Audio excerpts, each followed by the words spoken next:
Hello friends, welcome to Kavish IAS, Converting Possibilities into Reality. Today, in this section of Suggestives, we shall talk about a fundamental issue faced by the entire globe, that is, food security. We shall know what is food security and how could it impact global as well as national health index. We shall focus on India's steps taken to enhance food security in the country, with special mention to G20 decisions. So, friends, let us begin with our session.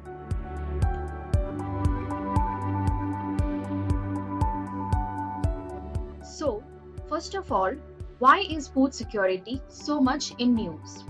According to the Global Report on Food Crisis 2023 provided by the Global Network Against Food Crisis, around 783 million people in the world suffered from hunger in 2022, whereas the world population stands at 8.1 billion.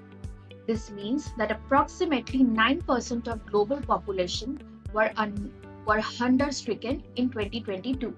This news is a knock to the targets set in the Sustainable Development Goals, where Goal 2 mentions zero hunger.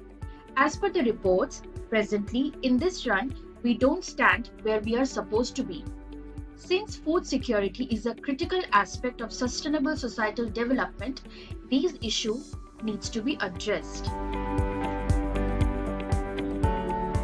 So, what is food security? As stated by the World Bank, food security is said to be achieved when all the people at all times have physical and economic access to sufficient, safe, and nutritious food. That means their dietary needs and food preferences for an active and healthy life. That means there should be three pillars for food security. These are availability, accessibility, and affordability. Now, what are the reasons behind this deficit in food security? Disasters such as pandemic or the Ukraine war has caused economic downturns, job losses, and health hazards. Other reasons could be inefficient government policies, unplanned urbanization, and the monetary status of a country or a person.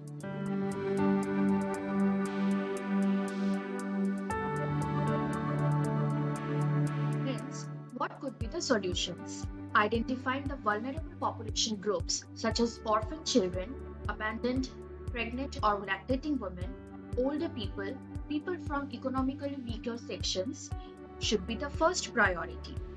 Other than that, putting more public investments, framing efficient policies and programs, developing efficient infrastructure such as warehouses, cold storage, access to digital tools, water supply, and identifying and rectifying the loopholes in the current schemes would be beneficial.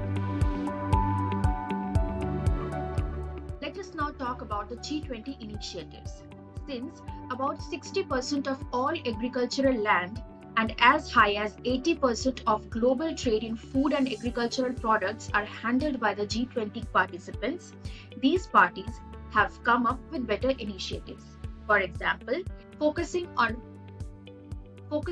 primary agricultural cooperative societies, farmers producer organizations, agriculture entrepreneurs, startups, etc. Further, adequate infrastructure to cultivate and store the crops with minimal wastage is also one of the priorities. Next, let us now scrutinize India's status on this matter. Global Food Security Index 2022 shows that approximately 16% of Indian population is undernourished. Further, 31% of children in India are stunted. Also, 33% are underweight and 4% are obese. India's Human Development Index is 0.65, which gives it 132nd rank out of 191 countries. This is an alarming report for us, as children are the future of the society. So what is India doing to cope up with this? One of the basic steps already taken by the government is the Pradhan Mantri Poshan Shakti Nirman Yojana, earlier called Midday Meal Scheme, which provides food to children studying in class 1 to class 8 in government and government-aided schools.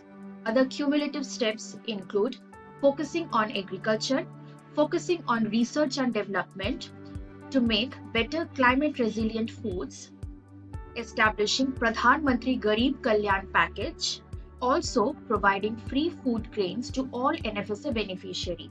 That means beneficiaries under the National Food Security Act. In this way, we are hopeful to cope up with this situation and grow as a healthier country. So students, if you have any doubts or need any clarification regarding this topic or any other topic, feel free to contact us in the given number, or you can also write your questions in the chat box. If you need any assistance with coaching or with UPSC mentorship, you can contact us for the same as well. We have two centers, one in North Kolkata at VIP Road, Haldiram, another at South Kolkata, Hazra Road. Till then, stay happy, stay healthy, and all the best.